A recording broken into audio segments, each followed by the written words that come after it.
Now, from WYDC TV, this is Big Fox News at 10.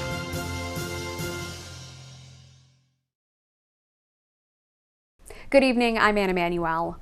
After a recent drowning on the Chemung River, groups are sounding the alarm about water and ice safety this time of year. Our Sonia Ellison brings us the report.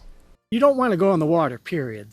Friends of Chemung River are reminding the public of winter water safety after almost a month ago, a Pine City man was killed when his kayak capsized in Sealy Creek. Sealy Creek is in Southport and flows into the Chemung River. Grove Street Boat Launch is one of the most popular launches on the river, but friends of the Chemung River say boating is best avoided this time of year. Because that hypothermia is a big problem. You fall in the water, it's not only shocking, but within a couple of minutes, the blood's all been cut off to your extremities, your muscles don't work, you can't swim, your brain stops working, and you're going to go under and you're going to drown. Chemung River Friends co-founder Jim Pfeiffer advises even experienced paddlers to stay away from the water. And when people come out on a day like today, it's sunny, it's warm, and they think this is going to be okay, but they don't understand the water temperature now is probably in the high 30s, early 40s. You don't have to be in there very long. A rule of thumb: if the air temperature and the water temperature together is 110 degrees or more, it's safe to be paddling. Don't walk on the ice either. Ice on a river, never, ever, ever go on it. River levels are always changing as it freezes and thaws day to day. There's nothing but space between the water and that ice to support you. You step on that boom, you go through the ice, you're caught by current and pulled under.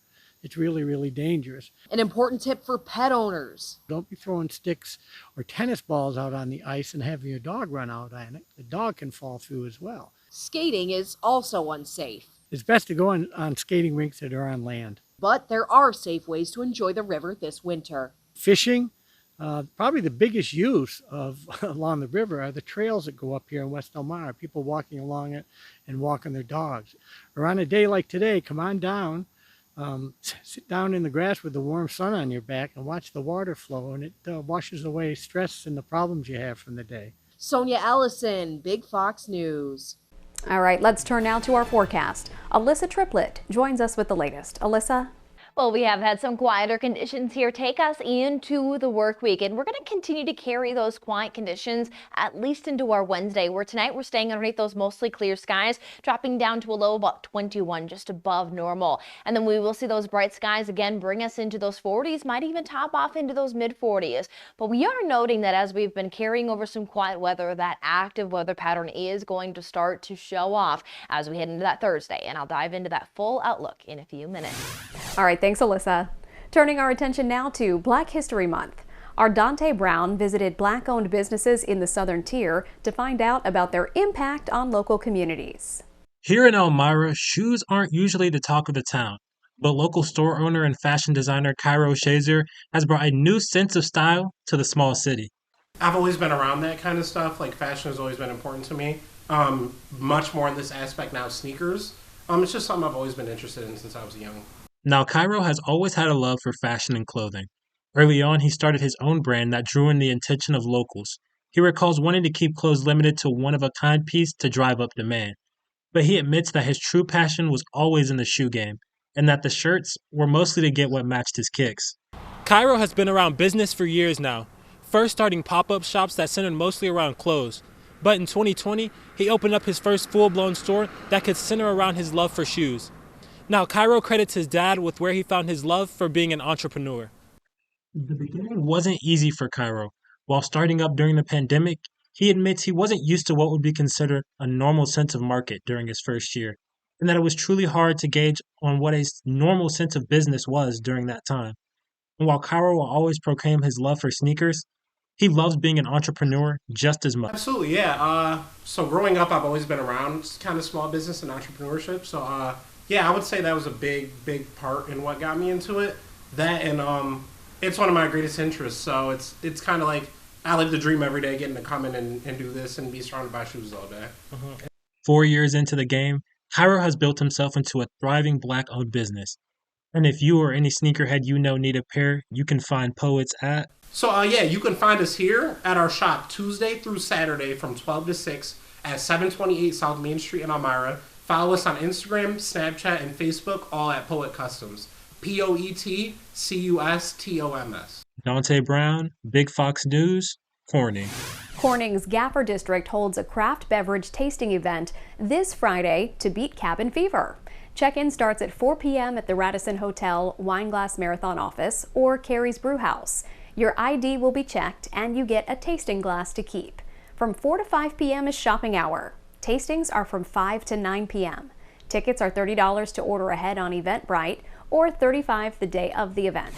A reminder now that Coffee with the Chiefs and Sheriff is taking place this Thursday from 4 to 5 p.m. Chief Thorne with the Elmira Police Department, Chief Mallow with the Elmira Fire Department, and Chemung County Sheriff Schromm will be at the Elmira Tea and Coffee House to chat and answer any questions from the public. The Elmira Tea and Coffee House is located at 100 West Water Street.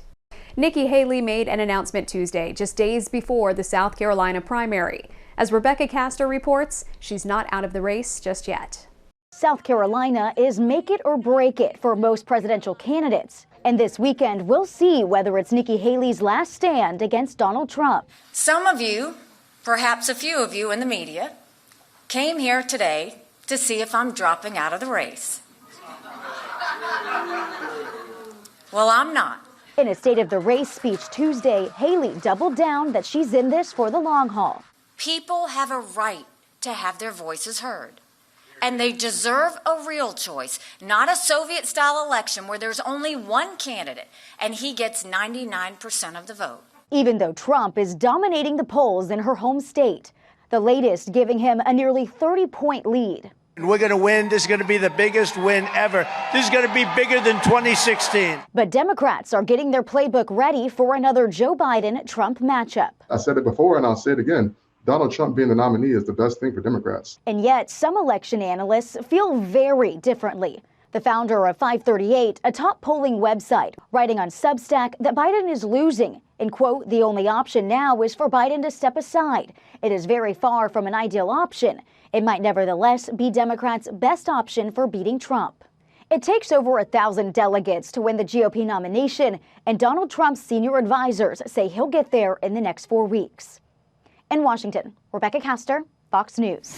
Tense moments for drivers after this small plane lands on a highway in Suffolk County. This is video of first responders surrounding the plane shortly after it landed. The single-engine plane landed just before 10 this morning at exit 33 on the Southern State Parkway on Long Island. There are no reports of injuries and no word on what caused the plane to land on the highway. Your complete forecast is next. Plus, a shake-up to the credit card industry. Capital One is making a move to purchase Discover Financial. How this impacts you and your statements still ahead. Here's your local stock market update from Big Fox.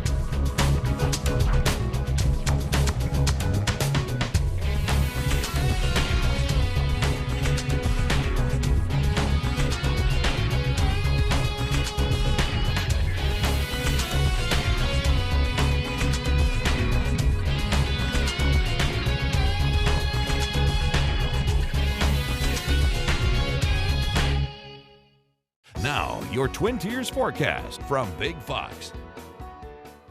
Well, as we continue to work our way here towards the end of February, we are going to start to talk about turning on to more of that active weather pattern. But we're noting that we have one more day of that warm sunshine setting up under pretty calm conditions, light winds and above normal temperatures. Now, we are going to be timing out our first passing system that is going to come mainly Thursday night. And with the warming temperatures that we are carrying over into our Wednesday and through Thursday, will allow for this to be mostly a rain event. But there is going to be a quick drop with a secondary cold front that might allow for a little bit of a wintry end and then bring us a little peak of some wintry temperatures Saturday before it is a quick drop. And that means that we're going to talk some rising temperatures again as another system will bring us into next week. Now for our Wednesday here, we're starting off at 21 and heading to a high of 46. So near normal to start the day, but we'll see that that warming sunshine will bring us nearly 5 to 10 degrees above normal. And it is paired up with all day sunshine, noting that that wind even stays light, so outdoor activities are a go. As we'll note that we will start to though see those active conditions move in, so take advantage of the spring-like sunshine here. We have a high of 41 there into Westfield, Bath 48 degrees, Binghamton around 43 degrees. Now as we head into our Thursday morning, still generally quiet conditions. We'll start to see some increasing cloud cover, which will help to actually keep overnight lows a bit more mild from those upper 20s to those low, even mid 30s, which gives us a quick chance at seeing those temperatures to climb again into at least those mid to upper 40s. So we're noting that there's not as much warming ongoing throughout our Thursday, but we still keep with that warmer air mass. So what we'll see is that come Thursday night into Friday, we are going to keep temperatures warm enough that's going to allow for this to be a mostly rain event. But we will note that again, we are timing out that as that system passes on by Thursday into Friday, we have that quick cool down that comes into Saturday. And as these systems pass on by, they are fast moving systems, so they will cause for some gusty winds. So starting Thursday through Sunday, we'll keep wind gusts over 20 miles per hour, the weekend up to about 30 miles per hour. But what we see here is that switch of that northerly wind on Saturday is this cold front here. So our Thursday night into Friday is actually going to be a low pressure system passing on by to the south of us. That's going to linger us with some showers on Friday, and then Friday night into Saturday, that cold front passes on by and could allow for a little bit of some wintry mix Friday night into early Saturday morning. As we'll note, by Saturday morning, we're down to a low of about 20 degrees, so back to what's more normal. But then we do restrict our highs to 28 due to that northerly flow in place, but should work into some times of some sunshine. Then we have a very quick moving system that will come Sunday into Monday, very light precipitation. What we'll note with that system is that it brings us under a strong southerly flow. We could have some 50s, but it is going to be paired up with active weather next week.